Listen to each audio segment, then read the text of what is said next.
All right, welcome everyone to a week 4 A Link to the Past randomizer league matchup here between Zelda and Chill on the left and But We Are Still Buddies on the right. We have Pilot Spoiler Key Sanity this week with Runner and Pilot. Runner on the left, we have Amarith for Zelda and Chill, and on the right, Fantallis for But We're Still Buddies.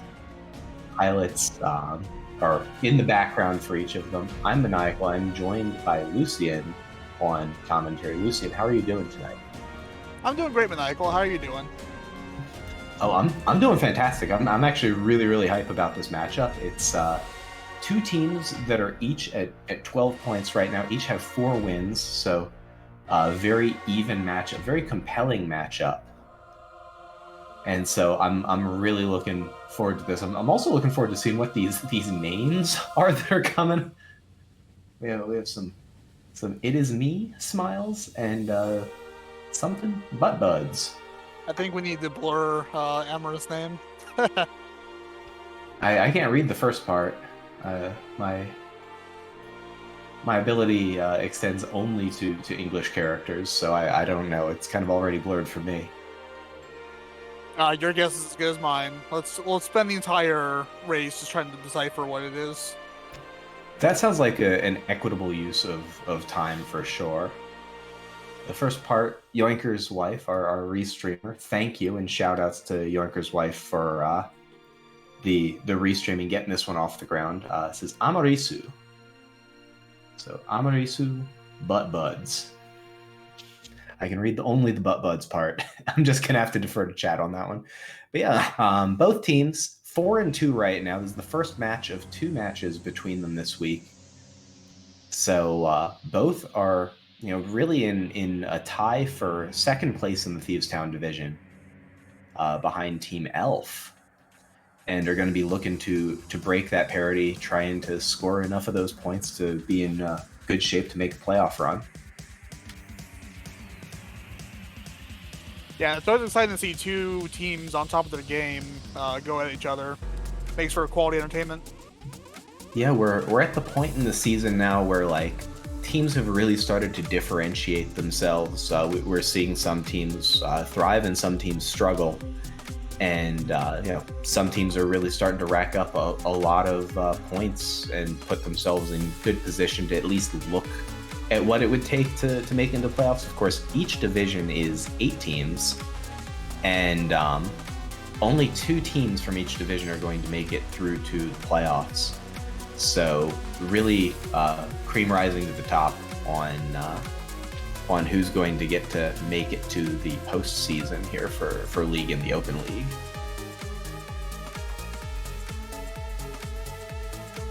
I think our runners are probably going to be off here fairly soon. I don't have the race time channel open, but I guess, Lucian, maybe do you want to talk a little bit about Pilot Spoiler Keys and kind of how this mode operates? Yes, so the way Pilot Spoiler Key Sanity works, that's a mouthful. Basically, you've got both players running the game as usual, but they have people in their ear who have access to the spoiler log. They have access to where every single item in the game is, and they'll be telling the racers in real time where these items are. The pilots don't have any prior access to the spoiler log. It is all in real time. Yeah, and so right now, Amarith is in a call with Darity Peels is the pilot for that team, for Zelda and Chill right now. And Bentizi is talking to Fantallis, saying exactly where to go. And early on, the pilot doesn't get any lead time, so the pilot gets the spoiler right at the start of the race. So usually you'll see runners have some sort of automated sort of route. Nice early fire rod and blind hut. Yeah, it's questionable whether, I guess, the pilot found that or whether that was just kind of found by a default route. Neither runner electing for a Houlihan Open that you sometimes see people do to get some of that financial security for the seed, so you just don't get as many of those big 20 chests over the course of the run as you normally would. So just in case you need rupees, you got them, and also to give your pilot a little bit more lead time. But nonetheless, are starting to find some good stuff here in Kakariko. Pieces of Heart, early rupees. Nice bomb drop there for Amarith, and a red boomerang grab on that guard bomb. Also headed into the Blind's Hut area. Most runners are pretty much going to clear out Kakariko. Yeah, and Kakariko is just, no matter what mode you're playing, Kakariko is just one of those autopilots. Yeah, there's no real thought process to it. You just do it. Yeah, one of the nice things about this north to south Kakariko route that we see for both runners is that there's those 2 5-item checks right away in the well, and also Blind's Hut. We do see Amarith not going to the back of a Blind's Hut, so Blind's Hut top, not an item that we're looking for today, and also skipping one of those chests, a unique feature of piloted runs for sure, or spoiler runs really, not necessarily just piloted. Yep, I think we just saw Ganstower's big key already in the back of the tavern. That's an important one. That one can be sneaky. You could potentially see teams missing out on that, or like overlooking that. Obviously is required. But yeah, it looks like the Kakariko routing is finished for Amarith, grabbing that blue mail. And we'll see what the next destination is. Looks like something must be here under the water at the drowned item here for Fantallis. Yeah, and the great thing about a pilot spoiler is just pure efficiency. With someone reading the spoiler logs, you'll be seeing both racers making only the essential pickups. Wonder what the mushroom turn in is today. The drowned item, a mushroom today, and also grabbing the shovel. Okay, so dig spot and mushroom turn in. It's the fetch quest dam. Yeah, it's digging for truffles here at the dam, I guess. But we'll see what's at the dig spot. Looks like Fantallis is headed right there. Could we have Vanilla Flute? It's definitely something important to make an early beeline like this for it. Yeah, because this is Key Sanity, not only required sort of major or menu items, also all those required keys. And we are going on a fetch quest chain here. It looks like Amarith is doing a fake flippers up to the mushroom turn in. Yep, nice sort of the classic cross keys fake flipper up to the witch's hut here. So each runner taking a different arm of the fetch quest sort of chain here. We have shovel to bottle to something and mushroom to something. Are there any other fetch quest items that are in play? Oh, gloves. Oh, yeah, glove. Not quite a fetch quest. Does open up some stuff, but not a whole lot all on its own. And ooh, that early mirror. Yep, Sick Kid was apparently looking under his bed for monsters or something. Yeah. Mirror is probably, I mean, it's in my top 5 items that I really want my pilot to find. Just because it modifies mobility so strongly. Like the flute's really big, mirror, boots, hook shot, and probably sword. Maybe Moon Pearl would probably be like my top 5 things. Yeah, can't beat the essentials, and stuff like gloves and mirror early opens up a lot of routing options for both players. And Fantallis is just going to walk up to the mushroom turn in. It looks like Amarith was trying to set up another fake flipper to get back to the dam area, but was not having any luck with it. Yeah, that reverse fake flipper is really tricky. You not only need the right pixel, but then you, instead of holding sort of left toward, it looked like they were going for the Houlihan. They're going for that cross keys Houlihan setup. Was what the team plan was there.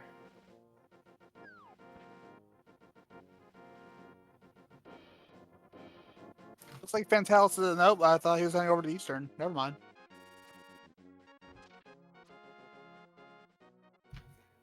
Maybe a bomb purchase, maybe a potion purchase. It looks like we're going doing a little shopping. Reasonable. Amarith is going to go dig up that bottle as well. So runners kind of treading over one another's footsteps here for this early glove and mirror situation. We'll see where this all goes. It's interesting because neither of those seems to have converted directly into anything just yet. If Fantallis went to go get bombs, he's likely going over to the Immortal. Yep. This seems like a very reasonable play here. No magic yet for that Cane of Burna, so gonna have to use those bombs that were just purchased. Nice double there on the right side, Smoldorms, and yeah, 3 bombs is as good as you can ask for. So good cave there for Fantallis. Does not get much better than that, and return on investment for the bombs. And yeah, there we see Fantallis opening all the chests. Bentizi just saying, you know what? Just open them all. There's enough good stuff in there. Sometimes if it's, 3 of 4 items are good, then my pilot would just say, you know what? It's not worth the time for us to discuss which one to skip. Got to keep parsing. So the first 15, 20 minutes for pilots is especially stressful. Nice bomb drops there, leaving bombs on the ground. So the Amarith is heading up to Death Mountain or Lumberjack. Oh, and looks like we are getting some rupee farm here from Fantallis. I have to wonder what's going on with that. I'm willing to bet Zora would be the goal if they're going for that much money. Yeah. I don't think that we've seen a Houlihan yet, so there must just not be a lot of money available in the seed. And we're not seeing rather a sequence break. Interesting. Might be that the fire rod is not behind the lamp in any way. That Darity Peels and Amarith have decided that Smoldorm Cave lamp is just not part of the plan. I kind of disagree with that, given that you're not going to find a lot of other safeties in the run, or very often are going to skip a lot of that stuff that you incidentally get. But it does make it cleanly. Gets that 300. So yeah, we're looking at Zora, and this is the way to do it. Okay, so probably going to grab the lamp with the fake flipper up to Zora. I like this routing from Darity Peels. Yeah, that's good. Good routing. So what do you think we're going to get here from Zora? I mean, the world's their oyster right now. It could be just about anything. It's going to be something required. It's going to be something that is worth chasing out. So probably some sort of linchpin item or a major key. There aren't that many major keys just yet. So to prioritize it this early, it has to be something like Hammer or Moon Pearl or Flute or Boots, God forbid. Yeah, it's definitely going to be something vital because you wouldn't dedicate this much time to farm rupees for something you can work in later in the game. Yeah, like not some random big key unless it's got something directly behind it. Yeah, Skull Woods usually is not a mandatory big key, but could have something important. Yeah, Eastern big key to bow or something could be like the only thing I would see prioritizing this strongly this early. Red Boomerang does do damage. Taking out that bird. And those birds are relentless. They will chase you to the ends of the earth. Or Hyrule. And Fantallis is doing the walk up here. This could be the walk to Zora. Could also be not much else, actually. Looks like Amarith is picking up those last few rupees for Zora here.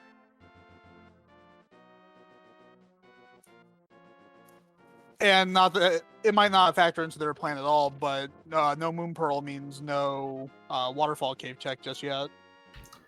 Yeah. Shoutouts to Blue Mail here, coming in clutch for Amarith. Blue Mail, one of the best safeties you can get in this game. That and Powder are probably top of my list, just in terms of mitigating damage, because in this, with Spoiler, you're not getting all those extra heart pieces that you would just incidentally find.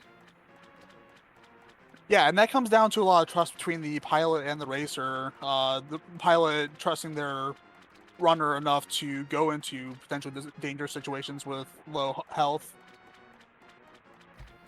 Yeah. Oh, looks like we have a sword on Zora's Ledge. That red boomerang is looking very splash deleted. I don't know all my red boomerang setups, so I'm not sure if you can bomb and red boom it. I think maybe you can. I will defer to you on that. My splash Yeah. delete game is non-existent. And looks like we're getting a saving quit, so maybe not. Looks like something's gonna be in the coffee break. That was not the item I was expecting to see. Hera small key, and no splash delete for sword today.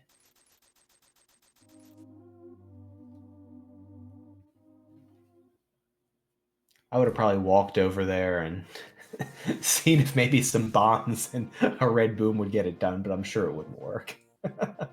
Vortex knows. Shouts to another league runner, Vortex of Doom, saying can't do it without Kane. That makes sense. Kane makes lots of sprites. Kane makes everything work in this game by breaking everything. Yeah, and that on top of just the good routing, having already come up here to get those 300 rupees from the old man, Amarith already got a head start up the mountain too. Yeah, that 300 rupee routing by Amarith and Dirty Peels was really excellent and did generate a little bit of early game advantage, avoiding that very lengthy farm. So, far from over, but all those little like differential advantages you can generate from early routing can be really key. I mean, these are spoiler races that end sometimes in order of 55 minutes. Then they tend to not go longer than maybe 115. So unless you're in the race I had yesterday, or was it yours? I know we both had races yesterday, and I know one or both of them were pretty mean. Yeah, sometimes, but some seeds are worse than others. What is going on there? We have a harp? Is that what that bunny sprite is? That's what it looked like. An inverted bow? I don't know what Fantallis' sprite's from. I know Amarith is playing as Hornet from Hollow Knight, which is my preferred sprite.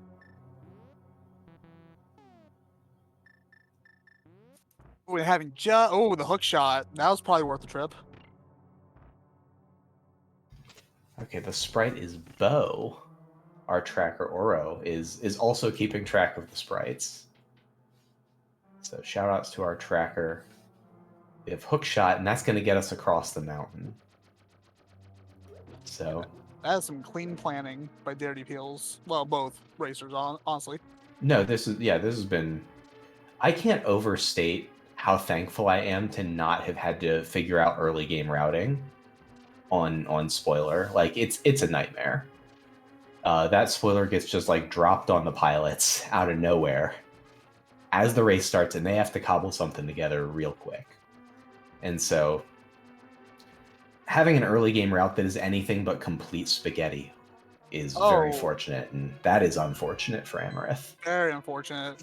But luckily, they're not going to start too far away, but any death is generally not preferable. Yeah, I mean, with the old man saving quit, maybe 45-second time loss there. Still more than offset by the efficiency of getting that 300 now. Granted, there is the value of all those rupees that Fantallis now has. So those are going to be able to be leveraged for speed at some point, probably, whether it's extra potions or extra bombs, arrows. Extra rupees never a bad thing. So I'd say we're probably, unless there's a bunch of 300s on route, closer to even than it looks at this point. Yeah, Fantallis might be playing the long game here, preparing for possible need for safeties going forward. And then, of course, second time around, super clean. Hammer, bow. Okay, so this is just the pod unlock cave. Yeah. Well, no Moon Pearl yet. Also an Ice Palace Small, which, not a bad grab.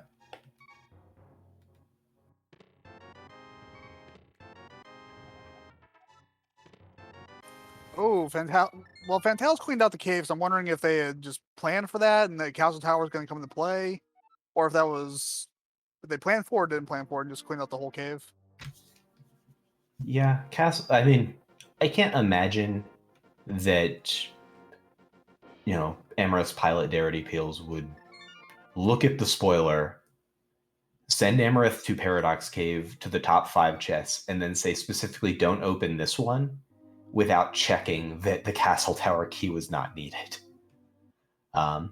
Whereas with the chaos of early routing, I could also see, Bentizi just saying, it's a Castle Tower key, not 100% certain yet, just grab it.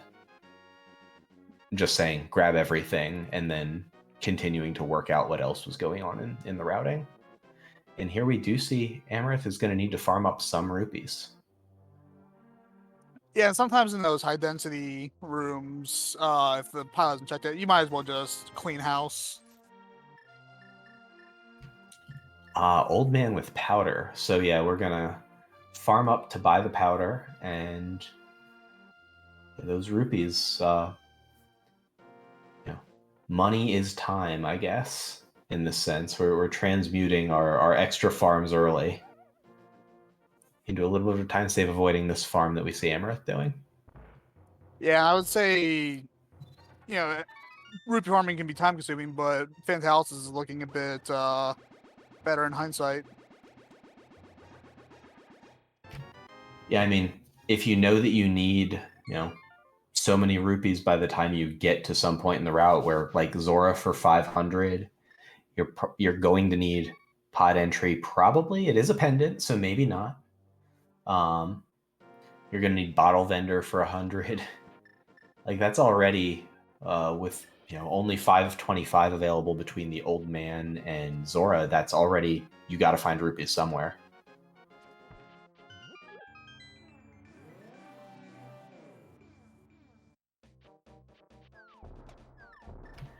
And we're trying to dig up some reds. Not having any luck. Is finding some other interesting artifacts in the ground. But 20 per cycle. This will finish things up, and we're into Hype Cave here for Fantallis. See what Hype Cave's got.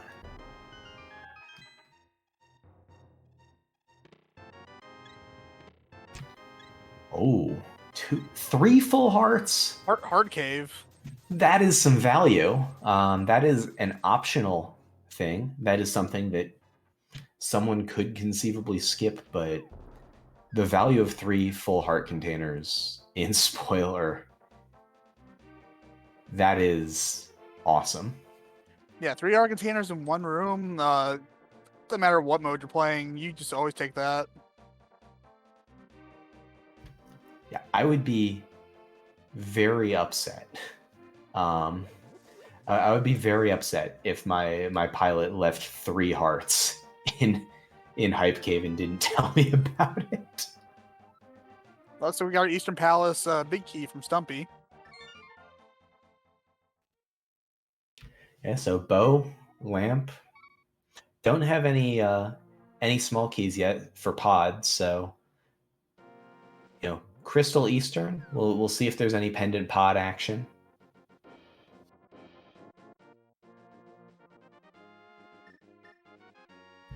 Yeah, taking that So far, pretty linear. Little bit of divergence in terms of the fetch quest and rupee routing early. Um, Felt like the old man play was good out of the gate, but you know, maybe Bentizi just said, "Hey, nice nice overworld tree pull knowledge there by Amarith, by the way, grabbing Yeah, some of the rupees." I did not know that tree pull existed. Now I do. Yep, there's one there. There's one at Turtle Rock. You can tug on the paw. There's a few sort of non-traditional tree pulls. There's one by the pyramid, if I'm remembering right. One of the statues up there. I always forget which one. I always go and like grab the wrong statue. It feels bad. Yeah, you just end up like just kind of tugging on useless Yeah. rock for a few seconds. Exactly, something that just doesn't eject 4 blue rupees, and then I'm sad. But Amarith better than that. Heading over for that big key. It looks like we might have some action in pod. Well, looks like we're checking the Saha first, which that's good routing. Let's cycle that in on the trip to pod. Mm-hmm. Yeah, I can only assume that this is the full clear Eastern for anything we need there. Don't we get a pod small? 2 pod smalls? Oh, Meyer. Okay. 1 pod small is always the most awkward because it tempts you to open that center door, but you can also sort of make it all the way to the back by going through bow side with bow and hammer. So it depends how inconvenient the other pod smalls are to see exactly how this one's going to route out. That depends on what's in pod too. Obviously something's there, since they're making the trip. Yeah, which, in addition to the hearts, that 300 from Hype Cave coming up pretty huge here, paying that pod entry fee. So now the only remaining things to pay for are like chest game, dig game, tempering the sword, big bomb, and then bottles. So we've had a lot of rupee expenditures early. We've gotten through most of them. We'll see if the other ones are required or not. Yep, have not set foot over in the village of Outcast area yet. We'll see it sooner than later. Oh, there's another pod key.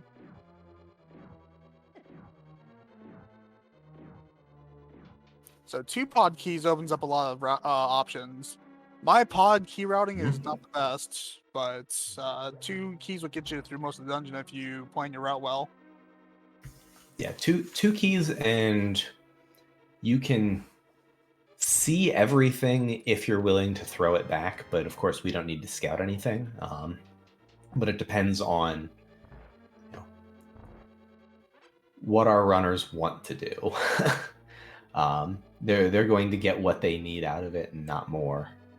But we'll see whether they need a 3rd key or whether one and I mean, they don't necessarily need to beat Helmasaur King because it is a pendant. So we'll see what pod delivers today. But first, we're getting that Eastern play. We're almost through the empty front of Eastern into the slightly less empty back. Another easy heart container. Wow. This is exceptionally cozy for a spoiler keys. 7 hearts already plus blue mail, only 25 minutes in. That's really nice. Yeah, and blue mail is always that sweet spot. It saves you from a lot of damage, but sometimes red mail makes death warping cumbersome. Absolutely. I mean, I'm not too worried about cumbersome death warping in modes that tend to be more low percent, but definitely a consideration. But definitely always happy to find that first mail upgrade. It just provides so much more survivability. It's, for most things, roughly a factor of 1.5. So like 7 heart blue mail, probably better than 10 heart green mail.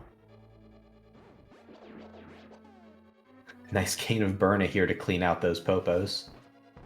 That is, I've never used that strategy before in that room. That's one to use going forward. Yep. Fantallis setting up for an Armos Knight's quick kill.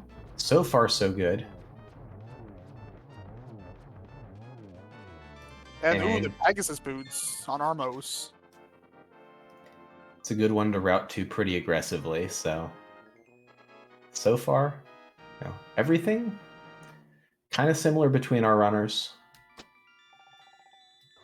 Fantallis with what looks like a small lead, maybe half of Eastern.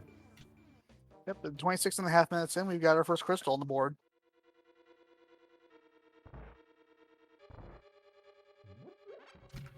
Both runners grabbing their GT small key. We'll see how many of those end up being required, but the first one's always good to find. I'm guessing since the center door was taken... Oh, there's flippers. Yeah, I was going to say, since the center door was taken, I'm assuming this is not going to be an extensive dive of pod. Yeah, I mean, we can get pretty much everything out of the back with 2.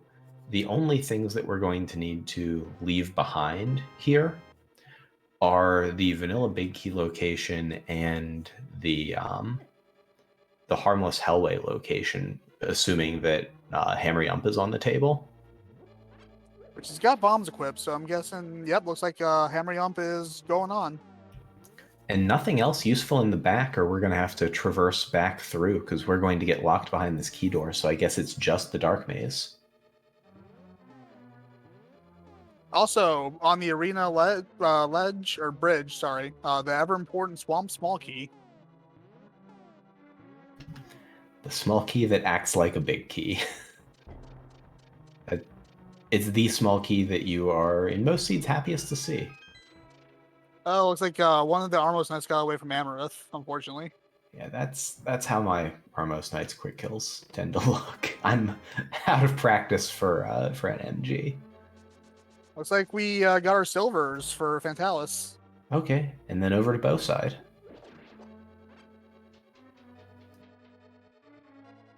So nothing in Dark Basement, nothing in whatever the upstairs turtle's chest is.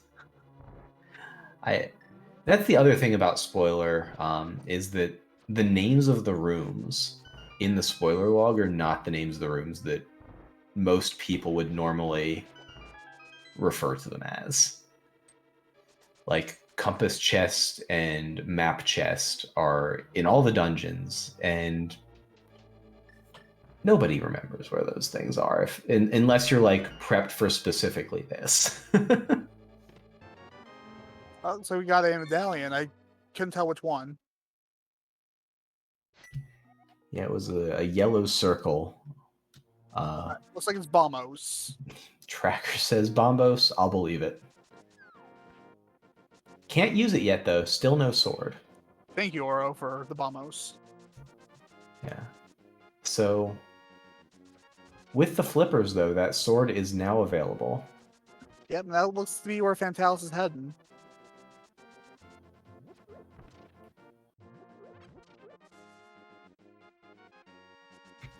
Yeah, I'd be surprised if we were not headed directly for that. A little bit of a bonk hiccup here. Sadly, no red cane yet, so no pog clipping today. We're just gonna have to bonk around in pod. Gets that swamp small. I'm gonna be headed to the back.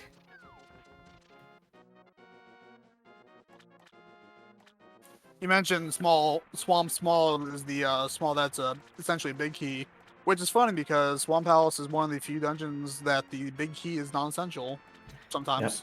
Yep. Yeah, it's basically like the key rolls are reversed. Swamp always feels really funny because the small key is critically important and the big key is almost always unimportant. It's one more weird feature of Swamp Palace. And there's that first sword for Fantallis. Think we're headed to Ice Palace? Because this smells like Ice Palace to me. Yeah, starting from Link's house, Ice Palace seems like it would be the way to go. I mean, 7-heart blue mail. No, this doesn't look like the Ice Palace route. This is a Dark World portal, so maybe we're headed into Hookless Swamp. Have we had eyes on the Lake Hylia item yet? We have not, because no one would scout it. So that's also a good option. Oh, now we do. It's 50. Yeah, it looks like Fantallis is heading the Hookless Swamp.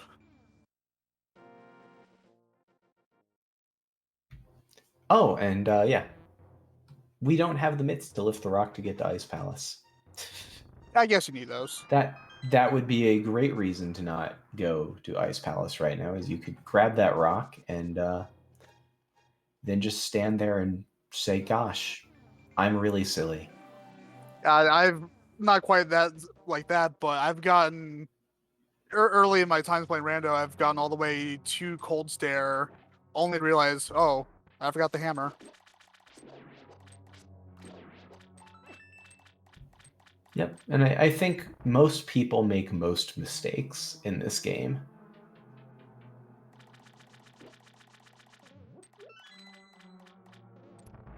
Oh yeah, sometimes it's one of those things. It's a rite of passage. You know, sometimes going up Ganon's tower, forgetting your second key, jingle glitch, rest in peace. It's a rite of passage for a lot of players.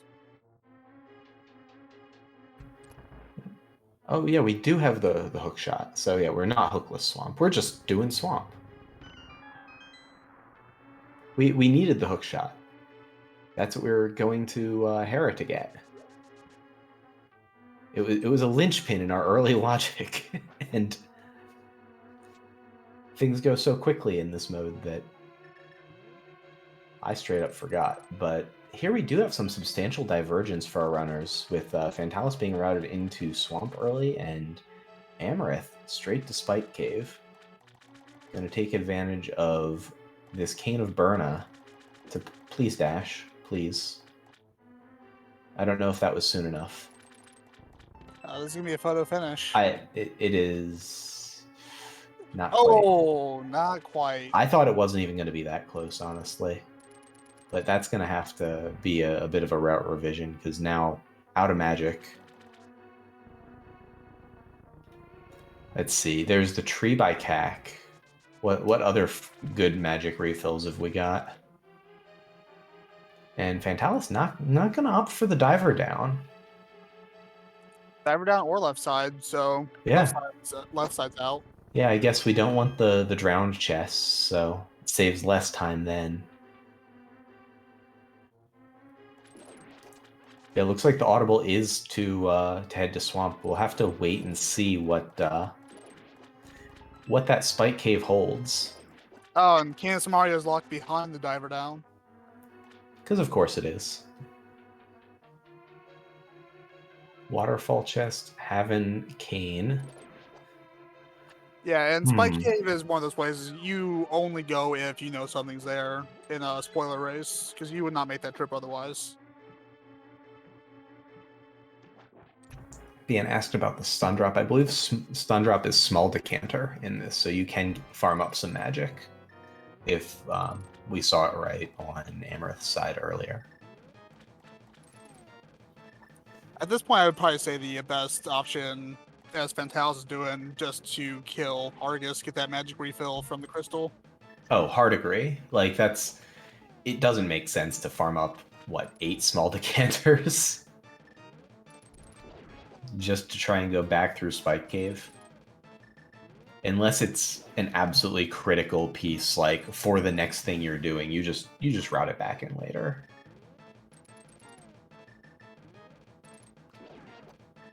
And Amarith, waiting on that water to fill.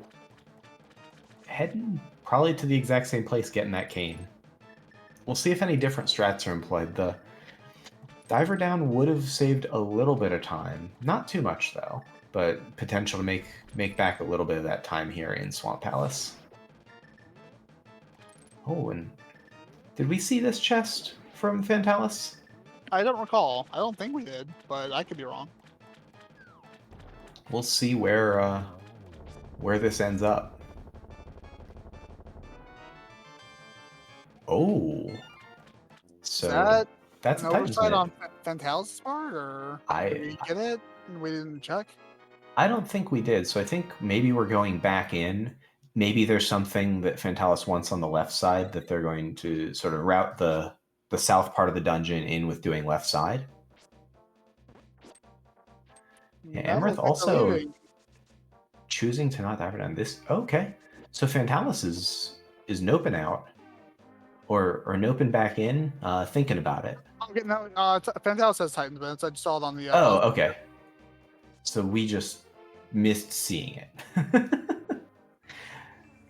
There's only 2 screens to watch, and somehow I'm still incapable of watching either of them effectively.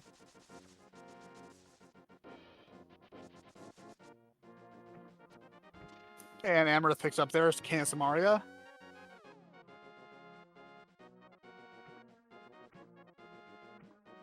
Fantallis is go. I don't know if Fantallis is going at the moment. There's not another sword on Zora Ledge, so we'll see where this goes. Looks like we're buying some potions, or Okay. a potion.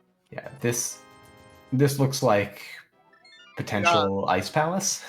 Yeah, get a magic potion. Yeah. No half magic at their disposal. Yeah, Titan's Yeah. Mitts. Go, Unfortunately, no Fire Rod yet, but maybe we're going to be seeing that Fire Rod emerge. Nope, we're headed up the mountain, so we'll see. Do have Dark Death Mountain access now with those Titan's Mitts. Yep, and we did confirm earlier that you do, in fact, need Titan's Mitts to enter Ice Palace. Other thing that is on the table with that Bombos medallion and sword now is that pendant Turtle Rock. So Key Sanity tends to put stuff in kind of crap spots. All right, Nice. looks like Fantallis is going to show us the conclusion of the Spike Cave. All right. Getting those dashes a little sharper to start. Is doing a decent amount of walking here. But Yeah, it's they've going to got make the it through. help to spare. Yeah. Ah, it was a second sword. Now, I wonder if Amarith is going to try to reroute the sword in, maybe on a future trip to GT, or maybe opt for a different sword. Unless the other swords are soon and easy, you're not going to not route this sword in. Just you gain so much by being able to leverage the advanced swords in sort of just faster strats and fights that it makes sense to get it at first convenience. So I do like the decision to head up here before Swamp to get it. It just didn't work out executionally for Amarith. Had that Spike Cave death, just got a little bullied by rocks and then was a little lower on hearts. Bush drops went bad, and that's all it took. But got that boss refill. Health is now looking great. That's a good heads-up play by Fantallis to empty out the green potion for a blue potion. Yeah, so buy the green, do the cave, refill on the cheap, and then head back over. It looks like we might be getting our Ice Palace play now. Yeah, I was expecting the blue directly to ice, but yeah, having that sword available and the free refill, this is another nice call by Fantallis and Bentisi. Yeah, and Cold Stare with the Fighter Sword is not a walk in the park. Yeah, it would have been Cold Stare with Bombos and Hammer, in fairness. And no, Fire Rod. There you are. Where did you come from, Fire Rod? I think I remember early. I think it was in Blind's Hut, if my memory serves. All right. So yeah, that makes a lot more sense. It looks like Amarith and Fantallis are right back on top of each other. Yeah, so far the seed hasn't really allowed for a lot of divergence. It's been kind of just modular. Like you've gotten to choose which way you do fairly comparable branches to then reconverge on the same thing. Seeing a little bit of a different switch routing here from Amarith. We'll see. That was an interesting setup, but it worked out okay. I'd not seen that exact setup for that particular stair extension here for Icebreaker, but it worked. And Fantallis also using one that I'm a little more familiar with, but both players very nice Icebreaker. Yeah, I've never seen the way Amarith does it, but Fantallis is usually the way I operate. That's another thing I really like seeing, is seeing all the different strats employed by runners just to do like different managements of the same screen. Nice little sort of mini stair clip there from Amarith. Busting out some great tech. Oh, and bailing on that first location. Deciding maybe a different route is called for. Oh, I don't know. What are we doing? Some sort of Ancilla hijinks. Oh, we're magic refilling. Okay. We needed some magic for the fire rod shots. That is some deep game knowledge right there. Yeah, I'm not going to claim to understand what just happened. I certainly can't explain it, but it gets a tempered sword.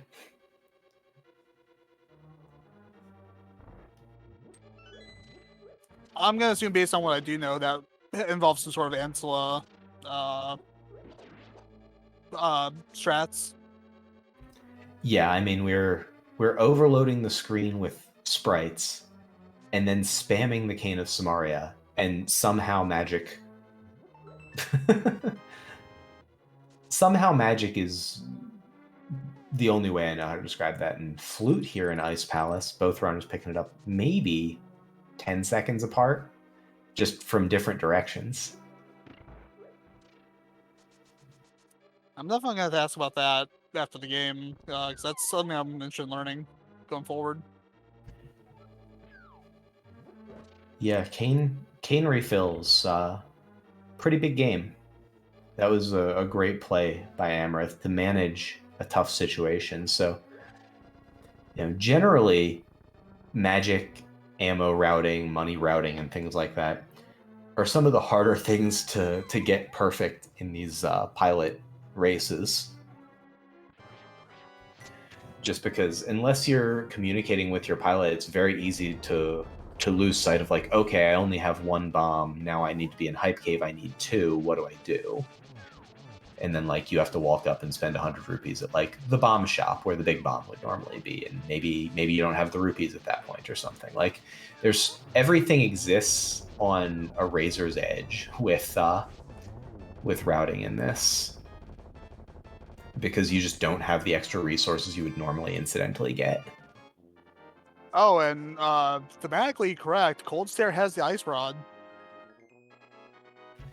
Not inappropriate. And Amarith leaving decided that going back through without magic, opted to not hit the switch just to do that dive for the flute early. Fantallis did choose to hit the switch early, paid a little bit extra time, but was able to knock out the boss on that trip. Potentially a mistake, potentially just a choice by Amarith and Darity. Not a choice I'm a fan of. Yeah, definitely for now. It definitely gives the advantage to Fantallis.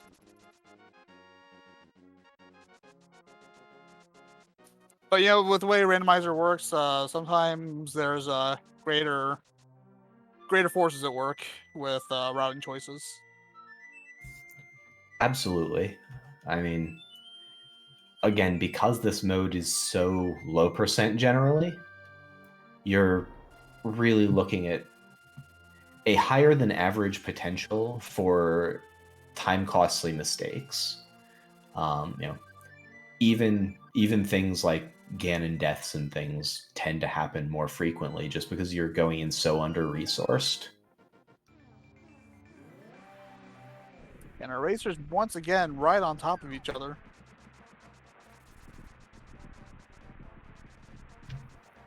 Yeah, so other than the cold stare situation, we're kind of evened up. So Fantallis built up a small lead. We have a big key here in checkerboard. What's up, Thieves Town? Thieves Town is open for business. All right, so Spaman27, there's your answer. I I don't believe in having the spoiler. I like to experience this organically, so I'm not looking at the spoiler for this one. Oh yeah, me too. I have not even looked at it. Yeah, so I know sometimes commentators will look at the spoilers. Not gonna get that sort of insight from me today.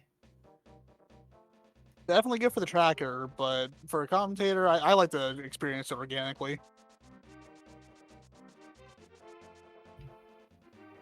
In 100% agreement, as Amarith is headed into Skullwoods, and Fantallis has taken that Thieves' Big Key right into Thieves' Town. Both of these crystals, kind of reasonable choice in which order to do them. We'll see if there's an item in either that could be useful for the other. Although at this point, the loadout is getting pretty cozy. I mean, for the mode, we've got a mail upgrade, we've got tempered sword, we've got silvers, we've got fire rod. The only thing you might reasonably want ahead of Skull is, maybe half magic, or want ahead of Thieves Town is maybe like a cape. But I mean, you've got Blue Cane already, so Yeah, now it looks like Thieves Town won't be full clearable because we're still missing that small key. But it looks like they're just looks like nothing in the not going up to the attic. yeah, just hit the switch. Interesting.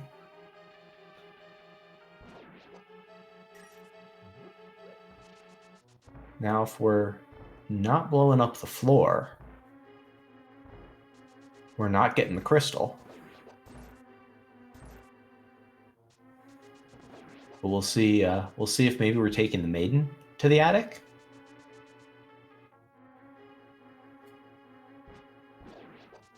Yeah, we're not going through the to the Yeah. big chest, so Yeah, this is a weird route from Fantallis. I don't like this dungeon routing. Not at all.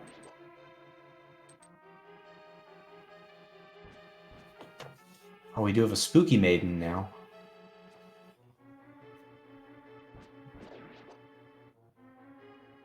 But we are taking the maiden to the attic. And then also in the basement, using the conveyor room while we hadn't left the super tile from the lifted rock. So that rock wasn't going to be in the way. So just some extra screen transitions.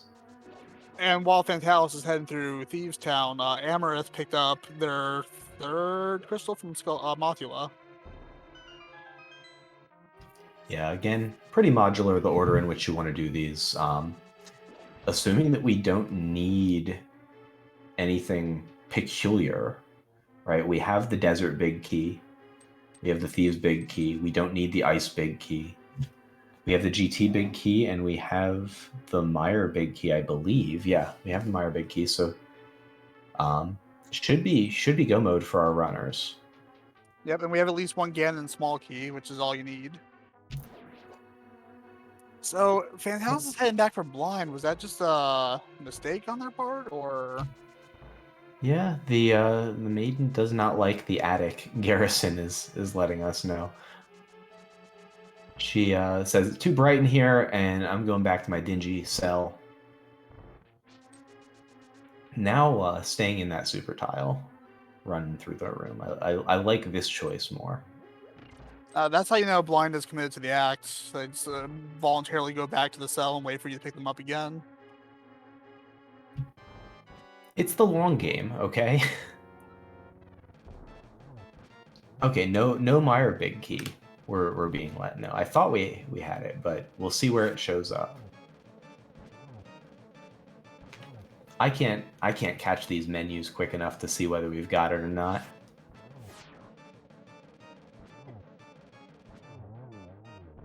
All right, blind goes down. That's Fantallis' fourth crystal.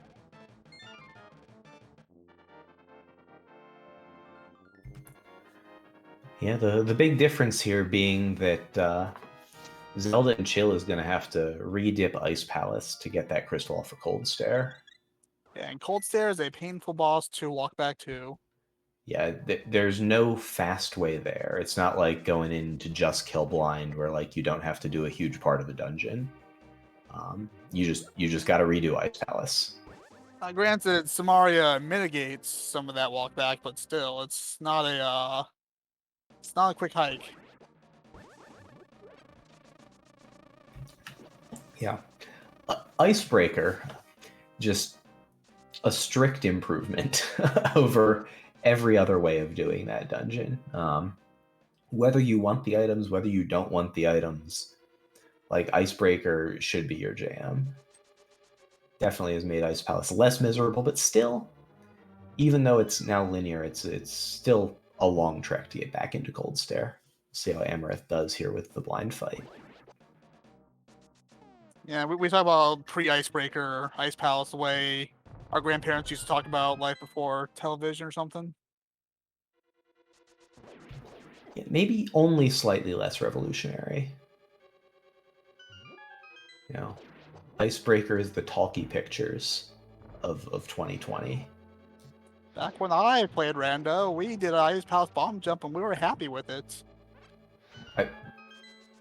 Not incorrect.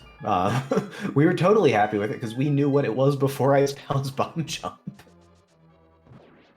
We worked for our Ice Palace crystals. That is a nice full decanter pickup there for Fantallis. Yeah, that is always handy to pick up right before Modula. Yeah, I mean, you might not even want to use Fire Rod on Moth, but just having the option. Sometimes Moth gets really scummy and stays in the top right corner and sends spike minions at you. But nonetheless, even with bad RNG, Fantallis cleans it up just fine. And looks like we might be getting a big bomb? Yeah, we've got the Eastern and Thievestown crystals, so big bomb. Here it is.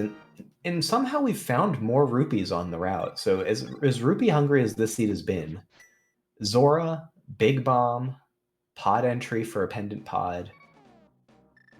This has not been a cheap seed to play. Oh, it looks like we're going for some bomb duping here for Amarith. Gonna try and hit the screen transition right like that, and there it is. With 400 to spare, fair to go for that. Nice bomb dupe there. It looks like Fantallis right behind.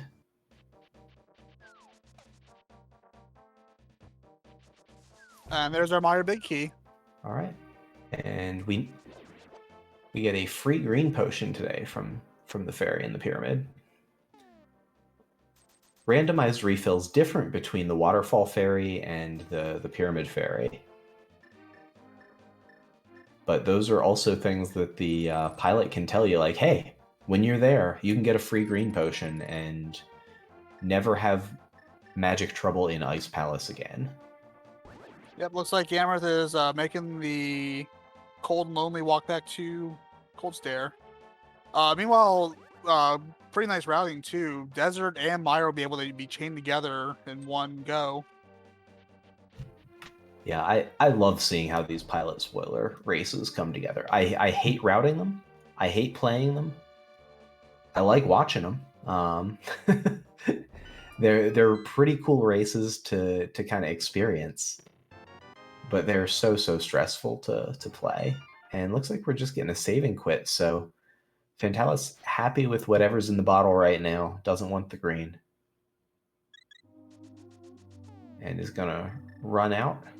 And flute probably to 6. I don't see any flute but 6 here. Yeah, I think Fantallis still has their blue that they got that had ice or cold stare, but I don't think they used it in that fight. Yeah. I I love having a bottle that's just got a blue in reserve, even if I never use it. Usually I use it. Usually the bottles get emptied pretty aggressively. Oh, that. Well, no, never mind. I was thinking of a different medallion. Yep, we've got our Meyer medallion. We're through, and Amarith showing off that icebreaker again.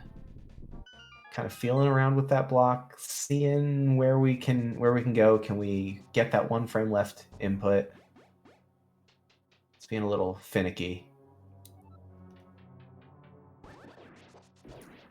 Looking for the sprite to turn to face the wall off of a down input is the way that you know you got it. Usually for me, I'm just too slow and like the block just slides off, but Amarith backing it up, fighting it and making it through that wall, getting the door extension.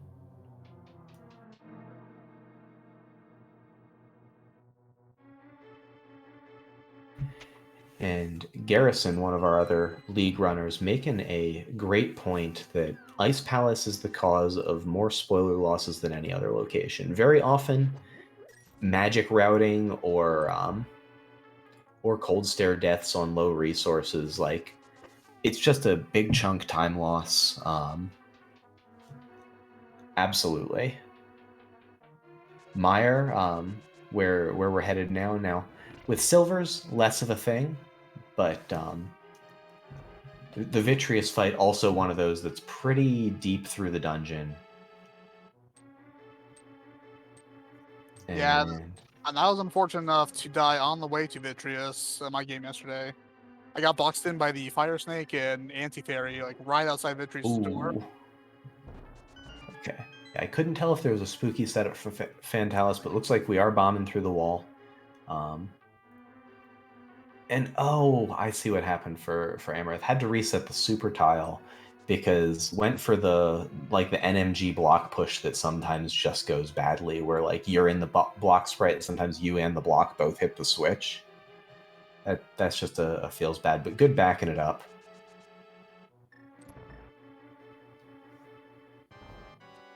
And getting ready to open Cold Stare up with Bombos, seeing two of the big eyeball-looking culprits for why spoiler races go badly. And nice fights on both screens. I guess someone Nintendo was just into eyes at the time. Yeah, there's a lot of weird eye lore in in A Link to the Past. It's a very spooky game for its fairly friendly color palette. You got weird eyeball vitreous and cold stare and Argus. More eyes than Bloodborne.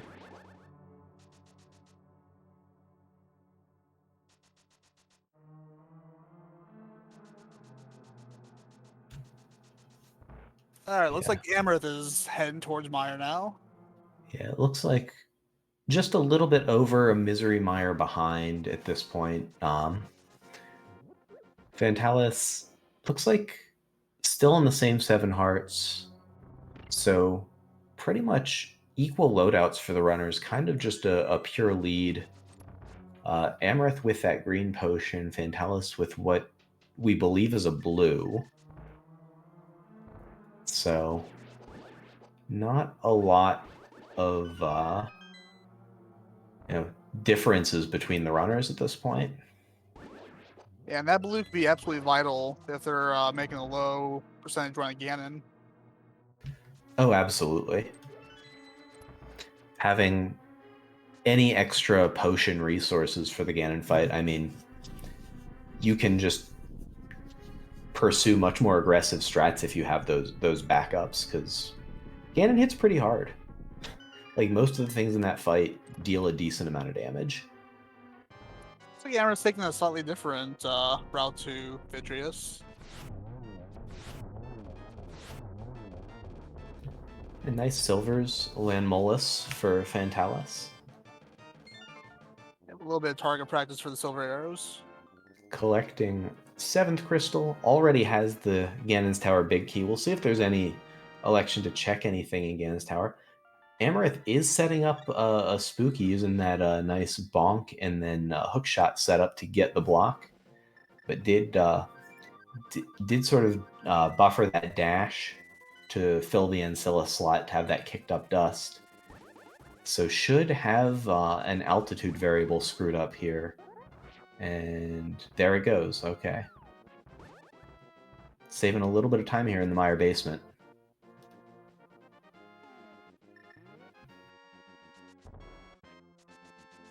Yeah, and any time at this point is going to be vital to save. Yeah, I don't know if there's enough to be made up without a mishap on But We're Still Buddies side.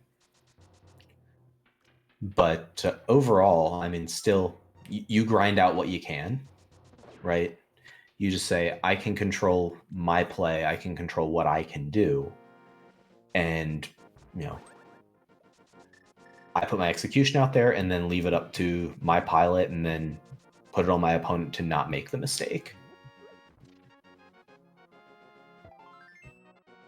Yep, at the end you can only play your game. That's all you can do. Yeah, I know. So I was one of the runners for my team for this week. I put the piloting duties on someone else. I said, absolutely not, I'm not piloting. And about 2/3, 3/4 of the way through the race, like as we hit go mode, my pilot was just like, okay, I think we're pretty solidly behind. I haven't fully assessed the situation, but I'm like, all right, just I'll make up what I can. Like, all I can do is play. As Fantallis is opening up Ganon's Tower, has done a great job of playing so far today. So yeah, definitely shout outs to our runners. It looks like there's nothing worth checking against our basement, so barring anything on the way up, it's going to be 7 hearts Ganon. Yeah, no half magic, but does have a potion. But 7 heart, blue mail, tempered sword, silvers. There are worse Ganon fights. Most definitely. So one of the things that's not in the spoiler log is the drop tables for each enemy pack. So probably didn't know that fairy was coming, but a welcome find. Oh, and that last landmole hopping the wrong way for Amarith, but cleaning up the fight nicely in 2 rounds. Yeah, on the flip side, I did my first pilot yesterday. I was the runner. We were a solid 4 crystals behind. I just got my 3rd crystal. I was told they're entering GT. I'm like, well, let's just have some fun. So I just ended up doing a pedestal pull just for the fun of it. Yeah, that's the other thing. I mean, sometimes you just fall behind and you just, hey, let's have some fun. That's one of the cool things about the league is, it's 7 weeks for every team. Everyone gets 14 matches, every team does. And so there's just a lot of fun to be had. A lot of good matchups. All right, looks like Amarith is on their way to Ganon's Tower. We'll see how things play out here in the end game. Yeah, we'll see what the entry looks like. Looks like probably going to be about a climb behind. I expect Fantallis probably right around Moldorm 2 or across the gap by the time Amarith hits entry. But we'll see how it works out. Yeah, Moldorm didn't get its nickname for nothing.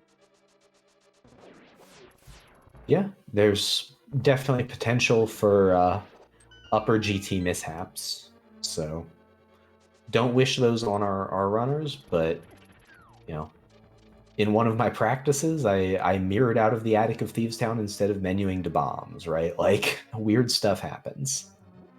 Oh yeah, I've been there. I whiffed the bomb throw in the attic once, just sailed just a few pixels too far, and without even stopping to check, I just went all the way to blind before I realized what happened. And looks like the gap is going to be a little less than I thought it was. Looks like post torch is 2. So, yep, into mini Helma room is the gap. But most of a GT climb. Yeah, this has been a really nice race. Very similar routes. Both teams doing a good job of getting where they need to be. Although Fantallis getting a little bullied here in the Circle of Pots room. Does get that full decanter. Yeah, this is the kind of scene where there's everything's pretty neatly laid out. Not a whole lot of reasons to go off the beaten path. Yeah, although I think it's neatly laid out because our pilots put the route together, right? Like, I think if someone's playing the seed blind, like, you're going to go all over the place. You're going to go up to Zora's domain and maybe get it all at once, right? You're going to put that off until you absolutely have to go there, and then you're going to buy your small key to Hera, right? Like, with those early rupees, that's not really anyone's first choice. You're going to be so late to those things. That's a nice triple on the first wave of Aga.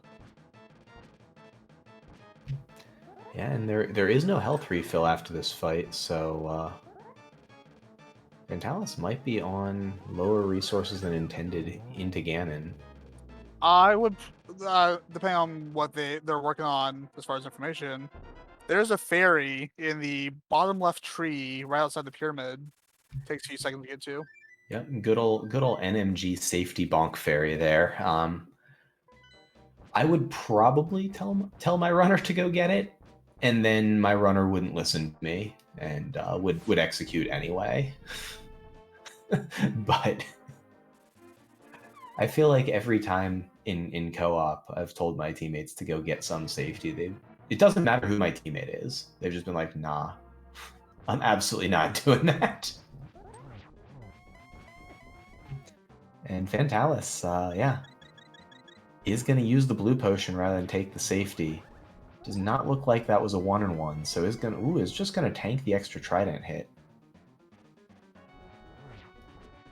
Fantallis is playing it risky. Yeah, he can get some good spins in here, but is going to have to dodge some fire bats. We'll see if lag strats get employed, but doesn't have a magic refill either, so yeah, this is okay. Is going to do a little bit of lag strats here for this round. Can't spin though with the Cane of Burna.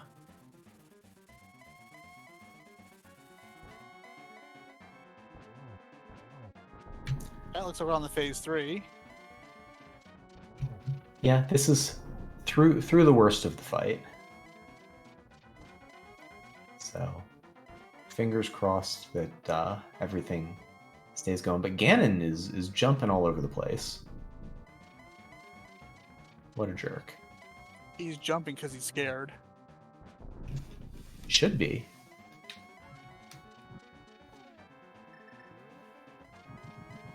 I mean, Tempered Sword, it's better than the Sword of Evil's Bane. And Silver Arrows, my one true weakness. I don't have a super deep understanding of the Zelda lore, but I feel like this is Link to the Past might be the game where the Master Sword is probably its weakest. All like in regards to lore. And it looks like the pig's roasted. Yep. Fantallis just needs to wait for that bridge to appear and then hold up. And that will constitute a successful finishing of the seed for But We're Still Buddies. So GG's to But We're Still Buddies in chat. Making across about a 110.22. The value! Shoutouts to Alucard. That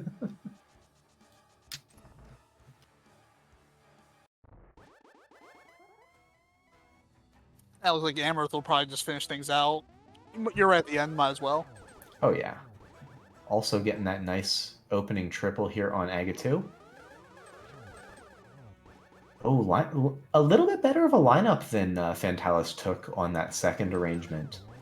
And gets a nice double out of it. So Yeah. actually a nice Agatu there. Didn't quite convert the double triple, but a clean 3 cycle.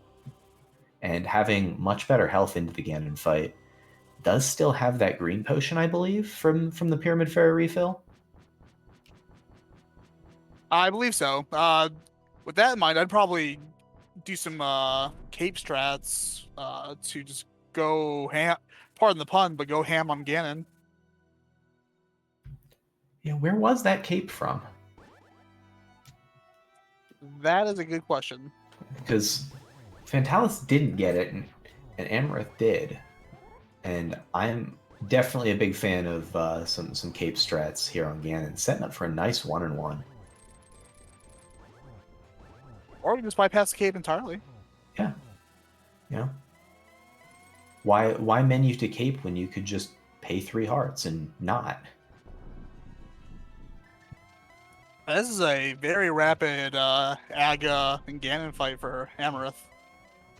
Yeah, I mean, Amarith, excellent game knowledge, execution, gameplay.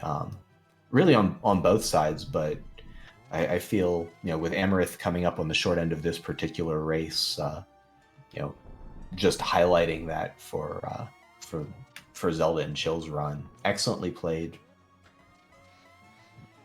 and getting that torch glitch there. Ganon sneaking away just a little bit, but should be able to clean the fight up here. And the pig is roasted for Amarith as well. Oh, that's neat. I've never seen that before.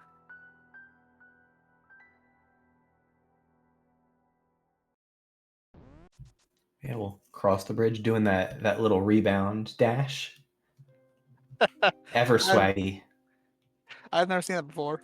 Oh yeah, it's fun. I forget exactly how to do it. It's strictly for the swag, but it's a stylish finish there from Amarith. GG's to Amarith and Zelda and Chill.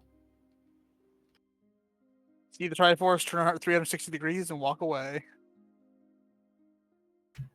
Yeah, GG's to both of our runners here. But we're still buddies, and Zelda and Chill is the first of 2 matchups between those teams. I don't know about the second one. I'm trying to get a look at the schedule, see if I can find out where it is. There's so many matches that are on the schedule. So much open league going on. But definitely give our runners a follow. Show them some love. Give our pilots a follow too. They also play this game.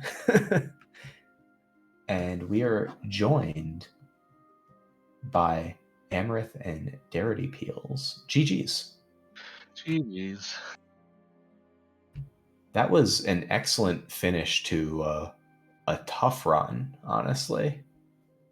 Yeah, as I was telling Darity, like, I'm only going to beat myself up about it just a little bit, like, for the few things I know were just like, oh, man, I could have fixed that. That would have been so easy. I mean, the story of this one, of course, was the magic routing in ice, but, like, you did an excellent job of, going back up the stairs from double Freezor, generating some magic with the Ancilla overload, like, showed a ton of really strong game knowledge. I don't think I would have had the cognizance to put together that play. Yeah, it was just the problem with, like, oh, I didn't hit the switch because we didn't have big key. I wasn't thinking about it as we were going through it. I was like, man, because I was like, oh, we're going to Ice Tea. I don't have to hit the switch. But it's funny because I told her when we went into Ice Palace, neither one of us really thought about the switch, but I was like, hey, you might want to grab the small key under the rock in case you need to grab that magic room right before Cold Stare. But then she does the Ancilla overload. I'm thinking, well, if I would have known she could have done that, I wouldn't have said anything about the key. But that was pretty cool. Yeah. just being able to pull off Samaria refill just like is really convenient the few times that you do remember to do it though. Yeah, I'm gonna have to go learn it and just the struggle for me is not just learning it, but then also integrating it into my gameplay. And like it was pretty seamless. You were just like, okay, I don't have this. I'm going back up the stairs. I know exactly where I can do this overload. I'm just going to knock it out, go back down and use the Bombos Medallion. Yeah, and you can do it pretty much anywhere. It's just you need to have there's some cases with the Samaria block you have to drop it twice. Like you have to do block and then bloat up block. But like if the values are right, like based on like last time you fluted or like the elevation values or something. I was talking with Trinex about this. You sometimes only need to drop the blocks once. And then it's the exact same thing as splash delete, and then you just spam the Cade once you're done. It's mind blowing for me because I didn't even know that existed up until just now. Yeah, you've explained it. I understood all of the words that you said. They all made sense to me. I still don't think that I could go into that room and do that right now. But we're also joined by Fantallis, our victorious runner today. GG. GG, Fantallis. Yeah, thank you, GG. But these hour 10 or so seeds are stressing me out. I know. It's too. I don't have enough things. That's actually not. It's not so bad. 7 hearts and blue mail is fine. Everything's fine. Yeah, y'all were on very similar loadouts at the end game. Amarith did go into Hope Room for the cape, which, frankly, I would have done the exact same. Well, I told Dirty also, like, don't tell me where they are because I'm just going to start playing worse if I know that they're ahead. So yeah, we were stressed about money for such a long time, which feels kind of true to life, I guess. That's like you needed so much money to do anything, and I feel like there was nowhere to get it. It was probably out there somewhere, and you just like I think, especially when you're doing like a co-op seed, like a spoiler log seed, every time you see the word rupees in the spoiler log, you just glaze over it. It's nothing. And so you never pick up any of that stuff. So it's like, okay, well, time to go. It's like this was one of the few cases where it's like not like even the rupee crab or the tree poles were any useful rupee amounts. Yeah, and you just needed all of it. You needed the bottle vendor. You needed Zora. You needed to get in a pod. You needed the whole thing. Early on, you two both went very different routes for the rupee grinding. Fantallis, you went to the rupee cave out by desert, and Amarith picked up the 300 off of Old Man. And at that point, it seemed like the Old Man, like 300 instant rupees, go. But in the long run, still not enough. Yeah, but then Fantallis got the 300 plus the 500 he ground out in the cave, ended up being better in the long run. Yeah, because we ended up farming Keck well to get the bottle merchant money, and that was like, oh, I really don't like this. It's just taking forever. Yeah, I think that's the first time in a very, very long time. Not to say that I play this video game much these days, clearly, but like that's the first time in a I can count on one hand the number of times that I've purposefully gone into the rupee thief cave to get rupees that I couldn't have got otherwise. It's just, it doesn't happen. Yeah, it's been years for me. Yeah. I hadn't seen it in a while. I mean, and so we saw you go in there and we were just like, all right, I mean, it's clearly Zora. Yeah, what are you going to do? And it was the stupidest thing. It's like Zora to get a key so you can go up the mountain, so you can get a thing. So you can go. It's just... To do coffee break of all things. Yeah, that was the wildest, just a bizarre start to the seed. Yeah, it was the fetch quest chain with the mushroom and the bottle and the shovel and it was garbage, frankly. Yeah, you needed like all of it. You needed all of that. You needed all of the money. And then from there, it was clear sailing. But before that, it was like, okay, well. Yeah. Very few branches, very linear seed. Yeah. Yeah, you two were pretty much on top of each other for well over half that seed. Yeah, it was very comparable. there was a Zelda and Chill Ice Palace magic routing hiccup that really sort of defined a lot of the way this one went down, but otherwise pretty much did kind of the exact same things, It just wasn't as in much the slightly different magic. orders. I don't think it was as much the magic as it was just forgetting that we didn't have the big key, because that's why we had to reset the dungeon. And then when we reset the dungeon, there was just barely not quite enough magic. So it was like the one Yeah, fed yeah. into the other. True. Yeah, if you hit the switch, then the refill above double Freezor is going to be enough to get you through, and then you'll have the key to get into the magic room or have your couple small decanters to Bombos, and then you're good Go to go from there. Yeah. Yeah. But an Ice Palace Bale disaster is one of those ones that you're just like, okay, This feels absolutely horrible. How do Yeah. I fix this? What do I have to do to bounce back and be competitive in this? Do I have to, like, is there a routing thing we can do, or do I just have to depend on, okay, they're also going to make some mistake somewhere? Well, what was great is I saw that they were like already in Swamp Palace. They were just a little bit ahead of us when we were getting ready to go there. And Amarith's like, I think I'm just gonna grab that sword out of Spike Cave. And I was like, great, like that could be the difference, right? They don't have Master Sword in Swamp Palace. Like that's perfect. And then we took that Death and Spike trying to get that Master Sword. It's like, ugh, all right, let's just go to Swamp. So there's a couple little things, just like, darn it. Yeah, bailing on Spike there was absolutely right. Most of our sort of hiccups were to deal with just, I think the thing that always happens when you do spoiler log seeds, which is like, for example, we're like, oh, we're going to get the sword off of Bombos tablet. Oh, wait, we don't have book or master sword. So that is not going to work on two different levels. So it's like bail and, oh no, get to Spike Cave immediately. Yeah, that was exactly my experience in running this yesterday. It was like one sword was easy and the other three were real bad. Like it was like tablet behind Pyramid Fairy book, a weird big key small key fetch quest chain to like Thieves Town basement, or go into Turtle Rock for the big key chest.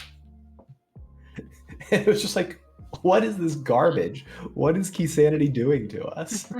A couple of people have been saying it too. It's just one of those things that just feels like, and I don't know if it's just confirmation bias or what, but it's just like spoiler seeds just always seem to have that extra little bit of just like, we're gonna make this just a little bit worse than your average seed. Yeah, there's just because you know where everything is. Yeah, there's always that little extra salt in the wound on spoilers for some reason.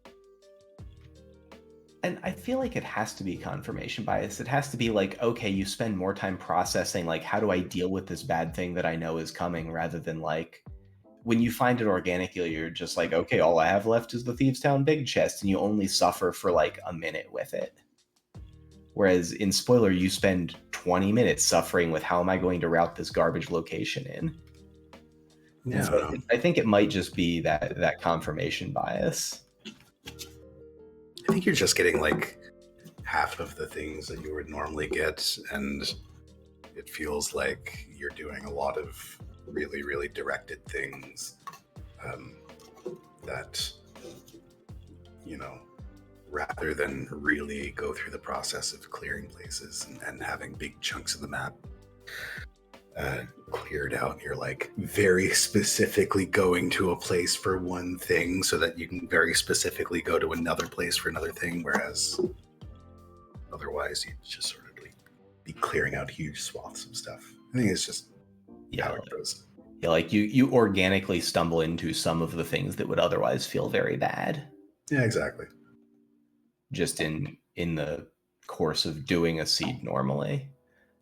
But this was the first matchup between your teams. If I read everything right, do we know when the second one's going to be, and if it's going to be the same pilot, or if you're changing things up? I think next one is Sunday at 6. 6 or 5, something like that. I'd have to look at the channel, but something around that time. And I will be piloting Oro, and I believe you two are flip flopping. Yeah, I'll be piloting Ben. Okay, that should be a lot of fun. It's not showing up on the schedule for me just yet, but you said Sunday at 6. Hopefully we get to see that one happen. Yeah, that'd be nice. I like these ones. It's nice to, gosh, it's just nice to have somebody in the voice chat to talk with. That's the real, it's the power of friendship. Yeah, it's friends you made along the way in the Terrible Seed. Yeah, the real Triforce is the friends we made along the way. I mean, that is one of the fun things about this league, is having two other people who are suffering through it at the same time every week by week. Hmm. You know, you share the triumphs and the defeats. But we should probably get this one wrapping up. But anything else that y'all wanted to discuss about this seed? I say just bury it. Yeah. Bury it with that bottle. Kick it to the curb. Put it with the rest. All right. Well, I'm looking ahead at the schedule for the rest of the evening. It looks like on ALTTPR League 2, we have JK Lowell versus Amish Paradise going on right now. And then coming up here in an hour on ALTTPR League, we're going to have Ped Zeppelin versus Dark Side of the Triforce. So 2 great matches, and then nothing else for the rest of the night. Don't know what's going on with Invitational League. Haven't gotten to look at that schedule, but if you look at the Open League, I mean, the schedule is just bursting with interesting and compelling matchups all week. So a lot of fun to catch as many of these as possible. Yep, and speaking of the match going on League 2 right now, we'll actually be rating over there once we wrap up. It's Jesse and Xeronix, 2 former teammates on Amish Paradise from last season, going at it. So it's going to be an interesting and pretty hype match. That's right. I forgot the deep lore of this match, that Jesse had either absconded or gotten kicked to the curb, and had reformed with J.K. Lowell. So this could be a grudge match, a vengeance match. Yeah, all goodwill, I'm sure. But Oh yeah, nothing but love in the LTTPR community. But definitely each of them going to want to uniquely earn that win to lord it over the other, I'm sure. But all right, we're gonna throw it over to ALTTPR League 2 and check out that one. So hopefully that's a good one. I'm looking forward to it. But should wrap up here. But thank y'all for coming in to chat. Thank y'all for hanging out. And GG's to our runners and pilots again. Big thanks to our tracker. And big thanks to Lucian Greeth, who's joined me on commentary, or let me join him on commentary, rather.